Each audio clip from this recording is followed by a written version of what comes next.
તો અમરેલી જિલ્લામાં કમોસમી વરસાદ વરસ્યો છે, જેને કારણે ખેડૂતોના ડુંગળી, તલ, બાજરી, જુવાર, મગ, અડદ તથા પશુઓના ઘાસચારાને ભારે નુકસાન પહોંચ્યું છે, જેને લઈને ભારતીય કિસાન સંઘ દ્વારા જિલ્લા કલેક્ટરને આવેદન આપવામાં આવ્યું છે, જેમાં વરસાદને કારણે થયેલા નુકસાનના વળતર માટે તાત્કાલિક સરકાર દ્વારા સર્વે કરાવી સહાય આપવામાં આવે તેવી માંગ કરવામાં આવી છે। તેમજ જિલ્લામાં ડીએપી ખાતરની અછત હોવા છતાં જ્યારે ખાતર આવે ત્યારે ફરજિયાત નેનો ડીએપી આપવામાં આવે છે, તે અંગે પણ રજૂઆત કરવામાં આવી।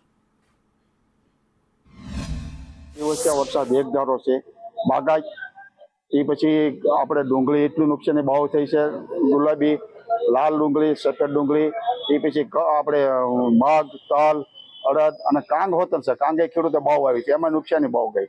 બાગાયતમાં તમે ધારી તાલુકો આખો બાગાયતનો છે, એમાં તો બહુ નુકસાન અતિશય થઈ છે। કરા સાથે વરસાદ એટલો વર્યો છે, તો આજે અમે કલેક્ટરને આવેદનપત્ર દેવા આવ્યા છે। સરકાર વહેલી તકે સર્વે કરી અને તપાસ ચાલુ કરાવે। કમોસમી વરસાદ કરા સાથે પડ્યો છે, એમાં અમારે બાગાયતી પાકોનું પારાવાર નુકસાન થયું છે। એના સિવાયનું ડુંગળી છે, મગ છે, અડદ છે, તલ છે, એ બધાને પારાવાર નુકસાની થઈ છે।